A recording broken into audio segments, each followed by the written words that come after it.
Tahun 1979 menjadi titik balik yang mengubah arah sejarah Iran selamanya. Rezim Shah runtuh setelah gelombang revolusi besar yang dipimpin oleh seorang ulama karismatik, Ruhollah Khomeini. Namun, kemenangan revolusi tidak serta-merta membawa stabilitas.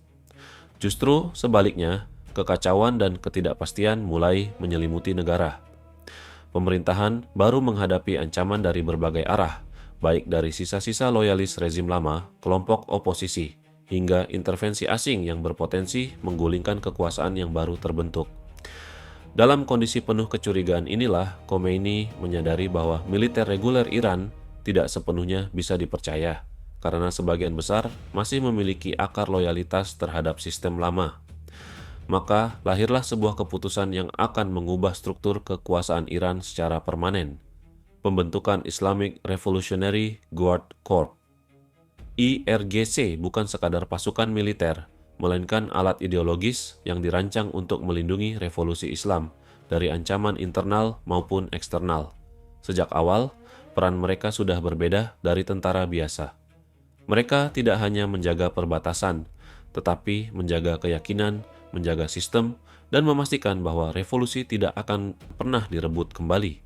Loyalitas mereka tidak diberikan kepada pemerintah atau konstitusi, melainkan langsung kepada pemimpin tertinggi. Dari sinilah fondasi kekuatan IRGC dibangun, sebuah organisasi yang tidak hanya memegang senjata, tetapi juga memegang kendali atas arah ideologi negara.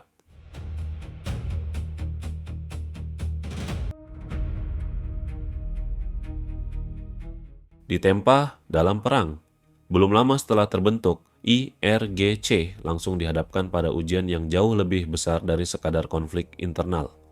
Pada tahun 1980, pecah perang antara Iran dan Irak, sebuah konflik panjang yang berlangsung hampir 1 dekade dan menjadi salah satu perang paling berdarah di kawasan Timur Tengah. Dalam situasi ini, IRGC yang masih muda dipaksa berkembang dengan sangat cepat.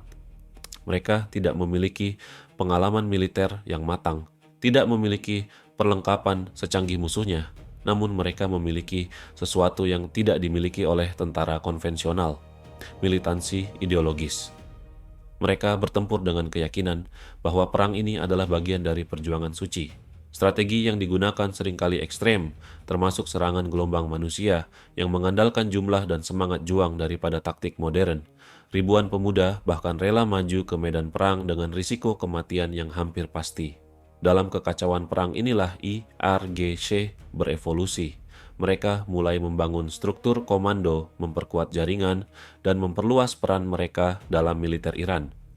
Dukungan dari tokoh seperti Ali Khamenei turut memperkuat posisi mereka di dalam negara. Salah satu perkembangan paling penting dari periode ini adalah lahirnya Quds Force, sebuah unit elit yang bertugas menjalankan operasi di luar negeri. Jika IRGC adalah pelindung revolusi di dalam negeri, maka Quds Force adalah tangan panjang Iran di luar batas wilayahnya. Setelah perang berakhir, IRGC tidak kembali menjadi organisasi kecil seperti saat awal berdiri. Mereka keluar dari perang sebagai kekuatan besar yang telah teruji, dengan pengalaman tempur, jaringan luas, dan pengaruh yang semakin dalam di dalam struktur negara.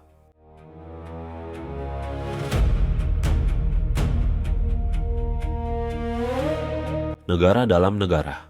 Pasca perang Iran-Irak, banyak pihak memperkirakan bahwa peran IRGC akan berkurang seiring dengan berakhirnya konflik militer. Namun yang terjadi justru sebaliknya. IRGC mulai memperluas pengaruhnya ke berbagai sektor strategis di dalam negeri. Mereka tidak lagi hanya fokus pada militer, tetapi juga masuk ke dunia politik, ekonomi, dan pembangunan nasional. Secara perlahan namun pasti, IRGC membangun kekuatan yang melampaui fungsi awalnya. Pada masa pemerintahan Mahmud Ahmadinejad, yang juga memiliki latar belakang IRGC, pengaruh organisasi ini semakin menguat. Banyak mantan anggota IRGC yang menduduki posisi penting dalam pemerintahan dan lembaga negara. Mereka mengelola proyek-proyek besar, menguasai sektor konstruksi, energi, dan infrastruktur, serta membangun jaringan ekonomi yang luas. Bahkan dalam kondisi sanksi internasional yang seharusnya melemahkan Iran, IRGC justru mampu beradaptasi dan menemukan cara untuk bertahan. mereka mengembangkan jalur perdagangan alternatif dan memperluas aktivitas ekonomi yang tidak selalu berada dalam pengawasan transparan. Dalam banyak hal, IRGC mulai berfungsi layaknya negara di dalam negara. Mereka memiliki kekuatan militer, pengaruh politik, dan kontrol ekonomi yang signifikan. Keberadaan mereka tidak lagi sekadar sebagai penjaga revolusi, tetapi sebagai salah satu aktor utama yang menentukan arah kebijakan nasional.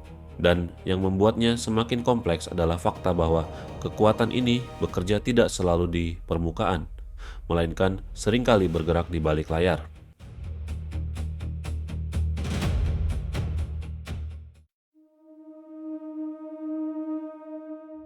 Operasi Bayangan Global. Seiring dengan menguatnya posisi di dalam negeri, IRGC juga semakin aktif di panggung internasional. Melalui Quds Force, mereka menjalankan berbagai operasi di luar Iran dengan tujuan memperluas pengaruh geopolitik negara tersebut.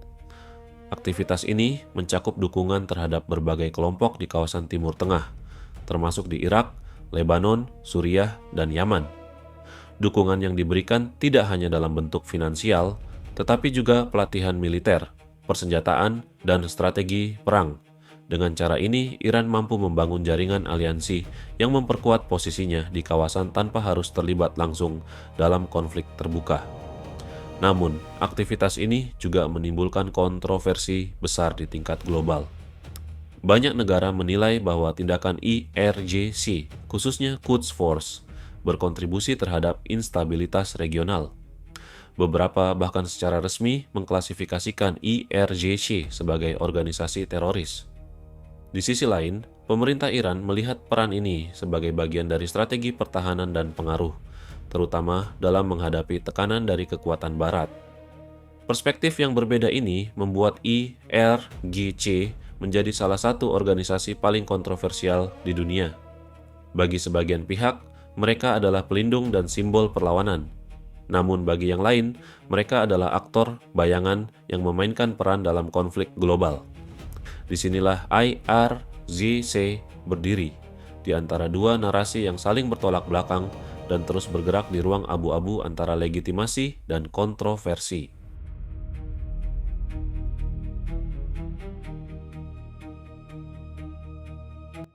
Masa depan kekuasaan Iran. Hari ini, pengaruh IRGC telah mencapai tingkat yang sulit diabaikan. Mereka tidak hanya menjadi bagian dari sistem, tetapi dalam banyak hal telah menjadi inti dari sistem itu sendiri.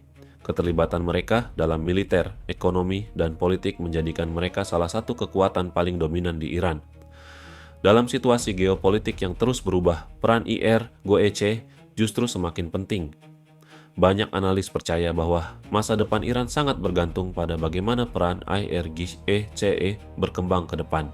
Jika terjadi perubahan dalam kepemimpinan tertinggi negara, IRGC kemungkinan akan menjadi aktor kunci dalam menentukan arah transisi kekuasaan. Ada berbagai skenario yang mungkin terjadi, mulai dari konsolidasi kekuasaan yang lebih besar di tangan IRGC hingga potensi konflik internal di antara elit politik. Namun satu hal yang hampir pasti adalah bahwa IRGC tidak akan menghilang dari panggung kekuasaan Iran. Mereka telah menjadi bagian integral dari struktur negara dengan jaringan dan pengaruh yang telah dibangun selama puluhan tahun. IRGC bukan hanya organisasi militer, bukan hanya alat politik, tetapi sebuah entitas yang lahir dari revolusi dan terus hidup untuk menjaga revolusi tersebut tetap bertahan. Dan selama fondasi ideologi itu masih berdiri, selama sistem itu masih berjalan, IRGC akan tetap ada sebagai kekuatan yang mungkin tidak selalu terlihat, tetapi selalu menentukan.